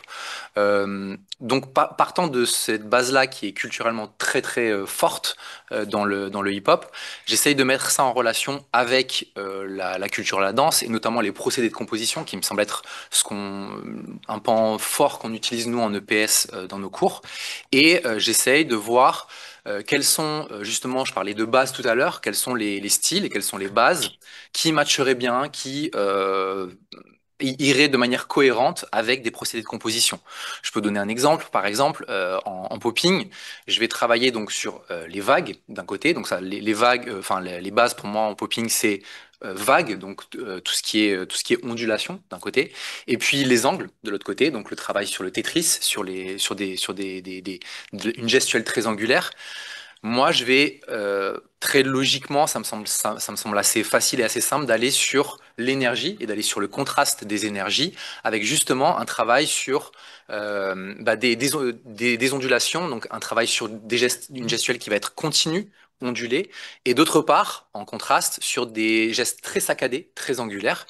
Voilà, j'ai rien inventé, hein. Je crée deux mondes dans la pièce, et puis les élèves vont, dans chaque partie de la pièce, travailler sur ces deux gestuels-là, avec chaque partie du corps. On travaille, on décompose, et maintenant vous allez travailler au niveau de la tête, au niveau des épaules, comment est-ce que ça fait un geste saccadé, comment est-ce que ça fait un geste ondulé au niveau des épaules. Une fois qu'on a fait ce travail-là de création, en tout cas de découverte et dans le corps, là, ils ont pu investir ces gestuels-là et on peut partir sur du travail de création, d'abord en petits groupes et puis après en grand groupe. Merci. Alors Sébastien, justement, tu voulais développer un deuxième point qui te semblait important, un peu sur cette tension entre poésie et défi. Mais pour moi, au contraire, de cette tension, j'en fais une richesse. C'est-à-dire que ce que vient de développer Vincent, finalement, c'est le hip-hop, il est mûr pour rentrer à l'école parce qu'il permet justement le choix à l'enseignant entre ces différents styles par rapport à sa classe, par rapport à ses objectifs, tout en restant dans la culture hip-hop. On voit que donc c'est ça en fait finalement être enseignant, c'est faire des choix. Et la culture hip-hop, elle est suffisamment dense pour permettre ces choix. Il y a autre chose aussi dans les codes. Il y a les codes gestuels, mais il y a aussi à la fois les codes vestimentaires. Bon, des fois on peut les retrouver, mais il y a surtout les codes de langue. On voit ici qu'il y a beaucoup de mots en anglais. Ça aussi, ça fait partie d'un univers culturel et qui n'est pas l'univers culturel de la danse contemporaine, par exemple, pour juste les comparer. Donc tout ça, pour moi, cette tension-là, ce curseur entre sport et art, eh bien, chaque enseignant peut se positionner avec ses élèves ou autre, donc, tout en gardant ce que Vincent est d'accord, on a repris à peu près les mêmes critères qui font culture commune. Je pense que ça, faut les avoir en tête, un peu comme dans toute activité, quand on parle de logique interne, des fondamentaux, eh bien, on peut les définir sur le hip-hop. Pour moi, c'est pas une tension, au contraire, c'est une richesse. D'ailleurs, l'UNSS, elle assume cette double casquette, à la fois artistique et sportive. Bon, je me tourne quand même vers tous les deux, là, Jonathan et Vincent, sur la question de la place de l'intention. En danse contemporaine, l'intention est première. Vincent, toi, dans tes cours, est-ce que l'intention est première? Alors non, l'intention elle n'est pas première parce que de mon expérience, si on part de l'intention, on va avoir très rapidement des élèves qui vont être capables de froncer les sourcils, de sourire et de travailler leur jeu d'acteur, en tout cas d'essayer de faire des choses en termes d'intention. Le problème c'est que dès qu'on va leur demander de danser, et ben derrière on va avoir les yeux qui vont tomber sur les pieds. Et on va avoir des élèves où on va plus voir leur visage. Donc tout ce qu'on a travaillé sur le fait de donner à l'extérieur, ça va rester à l'intérieur. Donc moi je préfère effectivement commencer par ce travail-là sur les bases pour armer les élèves afin qu'ils soient capables de danser, de prendre de la confiance aussi. Parce que pour moi, si un élève il n'a pas confiance déjà, il ne pourra rien donner à l'extérieur. Et une fois qu'on a travaillé ça et qu'on a donné aux élèves des pouvoirs moteurs, là je commence à travailler l'intention et on va travailler sur des émotions et ça va permettre justement de colorer après leur mouvement et de permettre de l'upgrader, quoi, par rapport à ça. D'accord, merci. Alors, il y a un article, moi, qui m'a marqué c'est un article de Sylvia Ford où elle parle justement du braconnage de la danse hip-hop par les jeunes des quartiers populaires. Alors, Jonathan, dans ta démarche, comment tu t'y prends pour que tes élèves soient plus obligés dans tes cours de danse, alors toi tu fais du hip-hop, mais en tout cas, comment on doit s'y prendre pour qu'ils soient plus obligés de braconner de la danse hip-hop? Ce qui veut dire, globalement, braconner, c'était l'idée que ils rentraient dans un jeu de danse, mais dès qu'ils pouvaient, dès que le prof détournait le regard, un peu comme des chasseurs qui braconnent, ils allaient au-delà des règles et donc ils mettaient un pas de hip-hop, ils mettaient un peu de culture hip-hop, ce qui, a priori, dans le cours de danse contemporaine, n'était pas forcément toléré. Mais bon, ça, je pense que ça renvoyait aussi à certaines formes de pratiques de danse contemporaine. Alors, ta question, elle me fait partir dans 10 000 orientations là, dans ma tête, sur 10 000 choses. Je me dis surtout qu'en fait, les élèves, ils arrivent avec une culture, avec quelque chose. Et quand ils vont entendre une musique, un peu, l'objectif un peu qu'on a certainement hip-hop, c'est qu'ils l'écoutent un peu mieux cette musique et qu'ils s'y ouvrent. Et quand ils l'écoutent un petit peu, ben, il y a quelque chose qui commence à bouger. Et c'est de là, enfin, ça fait vraiment le lien avec les racines, avec ce qu'est le hip-hop, avec ce qu'est la culture, ce que sont les gens. À un moment donné, on ne vient pas, on n'est pas vide. Quand on arrive, quand j'entends une musique, je suis pas déconnecté. Il faut qu'on apprenne souvent à peut-être nous-mêmes à nous reconnecter à des choses et donc se sentir connecté à une musique. Je pense que c'est quand on parle d'intention, on en parle souvent nous dans le processus contemporain, d'écrire quelque chose, de le penser, de le retransmettre, d'essayer d'imaginer ce que le spectateur va voir. En hip-hop, je pense que l'intention, elle y est tout le temps, comme dans la vie. On a une intention sans qu'on l'ait forcément réfléchi. Donc moi, mes élèves, quand ils viennent, et comme tu le dis, ils viennent déjà partager, ils viennent montrer, en fait, ils ont une intention. Alors, elle n'est peut-être pas écrite avec une histoire, avec un propos chorégraphique, comme on pourrait l'entendre avec des chorégraphes qui écrivent réellement ça et qui peuvent décrire leur processus, quoique ils travaillent pas tous comme ça. Mais le fait de travailler de manière un peu plus, on va dire peut-être, j'utilise un grand mot, l'art brut. L'art qui provient de ce qu'on ressent. L'art qui provient de mon histoire qui fait écho à telle musique, à tel moment avec mon corps. Ben, si on arrive un peu à faire comprendre ou à se faire comprendre entre nous, j'allais dire, parce que c'est aussi le cas, prof et élève, que la musique, à un moment donné, on a le droit de se libérer. Moi, je pense que l'hip-hop, il apporte vraiment ça. Et je voulais rebondir avec ce qu'on fait comme travail avec Sébastien Aurélia sur la revue Contre-Pied. On a amené beaucoup d'acteurs qui viennent du hip-hop, qui sont aujourd'hui profs de PS, qui sont danseurs, qui sont vraiment immergés dans la culture totalement. Mais on a fait aussi l'effort d'être équilibré avec des gens qui sont des acteurs du hip-hop à l'extérieur. Et je pense que le lien dont parlait Somi tout à l'heure, de dire qu'il ne faut pas qu'il y ait une didactisation à outrance, je pense qu'en fait, le hip-hop, il a déjà en son sein tous les outils historiquement pour qu'on puisse développer quelque chose. Et venir avec ces outils-là en confiance et les tester, ben, c'est un peu le jeu. Nous, on se dit, ben, allez, les profs de PS aujourd'hui, on doit être surtout garant qu'il y ait une culture qui existe, que nous, on veut une EPS culturaliste au SNEP depuis des années. Il y a le contre-pied qui existe sur ça pour plein de choses. On le comprend souvent plus facilement parce qu'on a une culture sportive. Mais en danse, il y a des cultures. Et ces cultures-là, il faut les assumer et pas se cacher derrière une danse contemporaine aujourd'hui qui en a le nom parce qu'elle vient déformer des choses. On se l'approprie avec de l'écriture qui est très intéressant d'un point de vue de la création, mais qui des fois nous éloigne de ce que c'est vraiment. Et anthropologiquement, les danses, elles ont une histoire. Et si on veut pas couper justement et critiquer l'histoire peut-être coloniale qu'il y a eu, ben, peut-être que la danse contemporaine aussi rentre dans ces choses-là. Et le hip-hop est peut-être un moyen de résister un petit peu à l'école, de créer des brèches et des failles qui font qu'on devient un peu, qu'on laisse passer la culture et ce qu'il y a vraiment à l'extérieur. Et une culture politique, forcément, au SNEP, ça nous parle. Une culture qui résiste, une culture qui lutte contre la ségrégation. Enfin voilà, l'histoire du hip-hop, à mon avis, fait que c'est un élément logique qui aujourd'hui arrive à l'école, mais dont on doit faire attention de ne pas dénaturer le cœur même de ce que c'est, donc les cercles, la joie, le fait d'avoir une intention avec une musique qui est propre à cette culture-là. Hip-hop en EPS, voie d'émancipation. Alors, Somi, je vais te redonner la parole. Juste avant, je voudrais avoir le point de vue de Virginie, parce que Virginie, toi, c'est un peu l'inverse. Parce que tu étais Non, alors danseuse Non, contemporaine et tombée amoureuse du hip-hop. Voilà. Et avec un regard aussi critique sur la sportivisation de la danse contemporaine par un certain nombre de collègues, puisque un certain nombre de collègues, sans doute de culture sportive, ont tendance un peu à dévoyer la danse et à la sportiviser. Alors, comment ce débat résonne pour toi?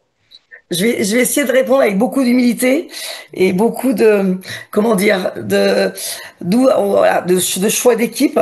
Et je vais être honnête, c'est quand on n'est pas danseur et danseuse, c'est pas simple du tout pour des collègues de faire des cycles danse.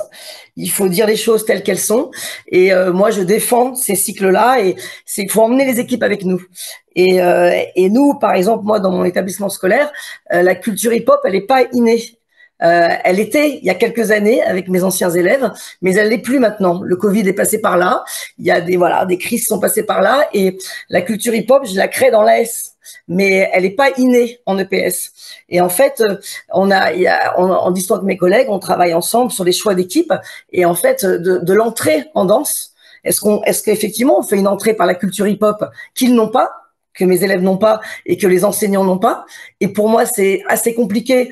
J'ai tellement de respect pour cette culture-là que je veux pas juste que justement ces gestes, cette gestuelle soit au service d'un cycle.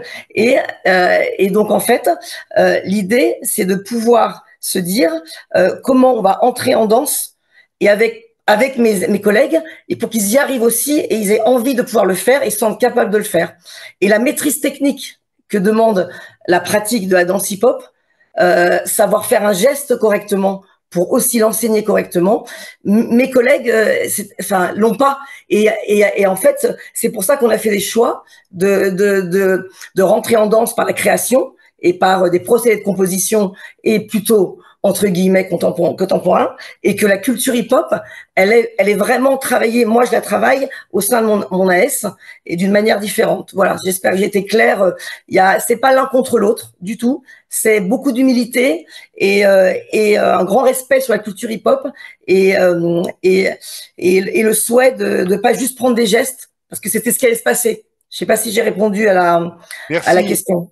Si. Somiking, avant de te donner la parole, quand Jonathan parlait de culture de lutte, ça m'a fait penser que c'était le meilleur moment et la meilleure transition pour notre rubrique qui s'appelle Écho des luttes et qui fait un zoom sur un écho de lutte du SNEP FSU. Et tu auras ensuite, Somiking, le mot de la fin. Donc, place à l'écho des luttes.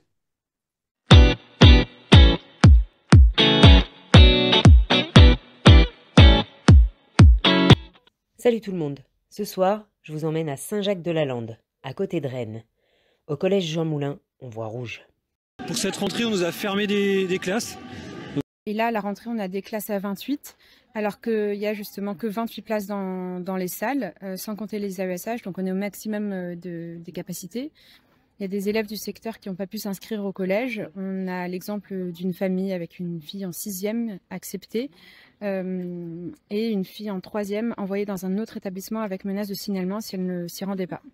Commencer l'année par une grève, ça ne se décrète pas comme ça se construit. En juin, l'équipe utilise les rassemblements de la fête de la musique pour avertir les parents et la population. Alors on a eu le soutien de la municipalité qui a rédigé une lettre au DAZN. On a aussi demandé une audience pendant laquelle on a clairement été pris de haut. Une seule solution. Augmenter le rapport de force. Pour la rentrée, l'équipe prévoit un véritable plan d'action. Dès le lundi, on a accueilli les familles de 6e devant le collège en expliquant pourquoi on serait en grève le lendemain. Le mardi, grève, donc avec AG et puis des interviews avec les journalistes. Le mercredi, rassemblement sur la place publique devant la mairie de Saint-Jacques. Et le jeudi, occupation du collège le soir avec donc des parents et des collègues du collège. Et le vendredi, audience. Cette audience, l'équipe l'a préparée. Ils ont affûté les arguments. Très concrètement, on est le 9e établissement du département en termes d'IPS, mais on est classé au 30e rang pour ce qui est de la dotation par élève.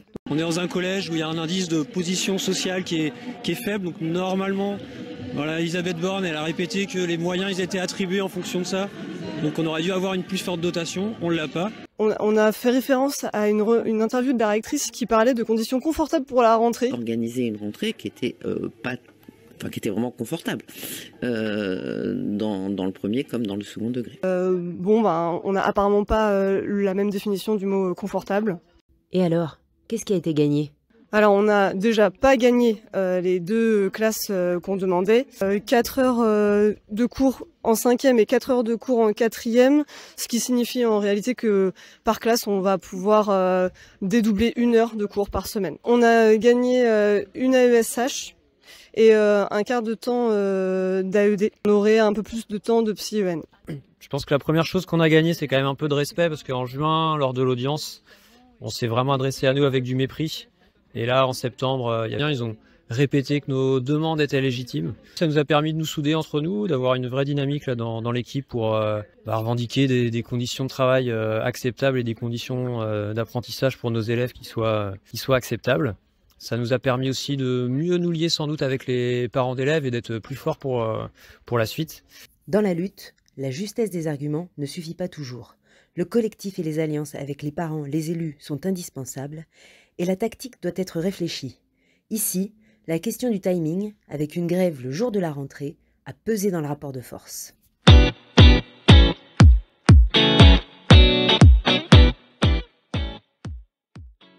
On avait une question sur la question des outils.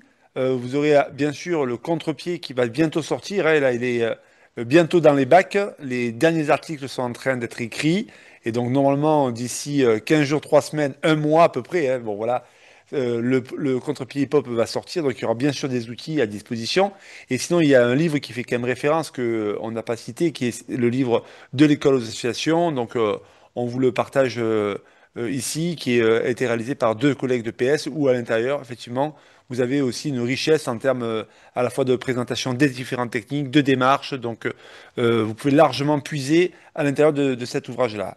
Alors, Somi King, tu voulais réagir tout à l'heure.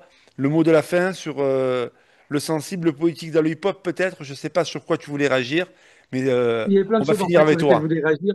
Il y a plein de choses sur lesquelles je voulais réagir, mais bon, il n'y a pas beaucoup de temps et puis je ne voulais pas non plus monopoliser la parole. Mais en tout cas, je demande à tous d'être très vigilants sur quand vous utilisez les termes hip-hop, la manière dont vous les utilisez. Et aussi par rapport à l'histoire, de faire très attention. Parce que tout à l'heure, par exemple, vous avez montré une vidéo où on voit du slam. Le slam, ça n'a rien à voir avec la culture hip-hop, hein. Ouais. Vous voyez, c'est le rap et le slam, ce sont vraiment deux choses différentes. Et c'est pour ça que je dis, il faut vraiment faire attention à comment vous utilisez les choses et à bien faire appel aux bonnes personnes. En tout cas, quand vous avez des doutes, parce que aujourd'hui, on appelle tout hip-hop, tout et n'importe quoi en fait. Et c'est la chose en tout cas qui me fait peur quand j'entends que ça va être enseigné à, à, à l'école par des profs qui vont se renseigner un tout petit peu, qui vont se sentir capables, parce que oui, ben, moi je fais de la danse déjà, je pratique telle ou telle danse, je peux me permettre d'apprendre des pas de danse hip-hop. La danse hip-hop ne fait pas juste des pas. Et puis il y a une chose qui est très importante, par exemple, dont on n'a pas parlé, c'est l'improvisation. L'improvisation dans la culture hip-hop, c'est quelque chose de super important. La chorégraphie, c'est un truc qui vient après. Voilà. Merci Somi King, tu as raison d'insister sur l'importance de la culture et de l'épaisseur culturelle. Tu as raison aussi d'insister qu'il faut être modeste et qu'on a encore un long chemin à étudier et à apprendre. Nous, en tout cas, on défend l'importance de se former, de s'approprier une culture. Et il est vrai que, effectivement, on peut très vite glisser et en pensant transmettre et essayer d'enseigner une culture, la dévoyer, l'affaiblir finalement. Merci de souligner ces éléments-là. J'aimerais vous remercier tous et toutes d'avoir participé à cette soirée, sans doute un peu frustrante pour essayer de partager toute cette épaisseur-là, mais je trouve qu'on a eu un bon condensé de tout ce que ça représente, avec une vigilance de votre part aussi sur justement la volonté de transmettre à nos auditeurs et dans cette soirée cet esprit hip-hop. Je pense que le contre-pied aura à cœur de la traduire et de la partager à ses différents lecteurs. Alors, pour finir cette soirée de l'éducation physique et sportive, place au kiosque. Le kiosque, c'est à la fois la présentation d'ouvrages, mais ce soir, je voulais faire un pas de côté, c'est peut-être culture hip-hop du coup, et présenter deux articles qui ont été réalisés. Le premier, c'est « Faut-il tester nos élèves à la rentrée ?» C'est le nom d'une émission de soirée de l'EPS qu'on avait réalisée, mais c'est aussi finalement l'idée et un article assez long auquel répond Éric Donat dans le dernier dossier à paraître dans le bulletin du SNEP FSU. Il prend le temps par une série de courts articles d'ausculter la partie non visible que porte le lancement des tests à cette rentrée. Certains ne voient pas trop le problème, pourtant nous pourrions nous demander pourquoi tout d'un coup vouloir tester les élèves avec des batteries nationales alors que jusqu'à présent, on nous a toujours défendu l'idée du local, de s'adapter aux besoins des élèves, et d'un coup, pour les élèves de 6e, il serait bon d'avoir des tests nationaux. Tests qui seraient présentés à tous les élèves et qui s'imposent dans de nombreuses disciplines. D'ailleurs, Éric Donat cite Roland Gori qui nous mettait déjà en garde en 2011 quand il dit, je le cite, « Ce qui compte davantage que de donner le goût des savoirs, c'est de les entraîner à faire des évaluations scolaires. » Alors justement, parlons évaluation scolaire. On va parler évaluation. Éric Donat s'attarde sur le guide « Exploiter les évaluations des aptitudes physiques des élèves de 6e ». En effet, il est indiqué pour les élèves ayant des résultats les plus faibles au test de les, je cite pour montrer qu'on ne trahit pas ce que le guide écrit, accompagner vers une pratique physique régulière en leur proposant des activités appropriées pour lutter contre la sédentarité. Ça, c'est pour les élèves les plus faibles, pendant que les élèves les plus forts, ceux à potentiel sportif, un horizon de performance de pratiques sportives et artistiques. Donc, pour les uns, une PS de base, pour les autres, une PS culturelle et sportive. À découvrir aussi dans ce dossier la réflexion que porte Frédéric Grimaud, qui est un enseignant-chercheur. Il dit « L'objectif n'est pas tant de réguler ou rendre plus performant un système que de soumettre les travailleurs à une prescription. La mise en garde des tests façonne les pratiques enseignantes en début d'année. Et finalement, on voit émerger très rapidement le teaching for test, à savoir enseigner pour tester, et les cycles pourraient très vite glisser vers une préparation à réussir ces tests ou à progresser dans ces tests. Deuxième article assez long aussi, dans le magazine que réalise le SNEP FSU. Vous avez peut-être vu que le SNEP réalise par an 3 magazines différents, qu'on appelle le bulletin, le mag, à l'intérieur duquel le syndicat a voulu montrer des réflexions, des luttes, des débats du monde de l'éducation physique et sportive qui résonnent dans le monde social et qui peuvent être éclairés par des chercheurs, des enseignants d'éducation physique, des sportifs, qui a priori peuvent sembler très loin de nous et pourtant sont si proches. Une volonté d'éducation populaire et de rencontre avec le monde. Vous pourrez, dans ces différents articles, rencontrer des personnalités, découvrir des profs de PS, mais qui ne sont pas que profs de PS. Bientôt, peut-être, on fera un article sur un prof de PS aussi, danseur hip-hop, à mener très rapidement. Il y a aussi des arbitres de foot, mais vous avez aussi des rubriques, comme par exemple les idées à mouvement, où je suis sûr que vous pourrez trouver de quoi nourrir une soirée ou vos vacances. Le dernier dossier porte sur le temps de l'enfant, avec plusieurs articles qui reviennent sur cette idée que l'école française aurait trop de vacances, des journées trop longues, aussi sur le modèle allemand. Finalement, sous prétexte de réduire les inégalités, le débat semble surtout vouloir marchandiser le temps hors scolaire. Et donc, au passage, quelques disciplines du monde de l'école. Et comme par hasard, l'éducation physique et sportive serait dans le viseur. Finalement, une vraie stratégie macronienne qui, remplie de bonnes intentions, en profite pour libéraliser l'école. Merci encore aux artisans qui sont invisibles, Fabrice, Laurence et Marc et David, qui œuvrent chaque jour pour mettre en mots ces idées et cette volonté. Bonne soirée à toutes et à tous. À très bientôt pour la prochaine soirée de l'éducation physique et sportive qui portera sur la question de la sédentarité. Une jeunesse plus sportive peut-elle lutter contre la sédentarité? Merci encore à nos différentes intervenantes et intervenants. Au revoir.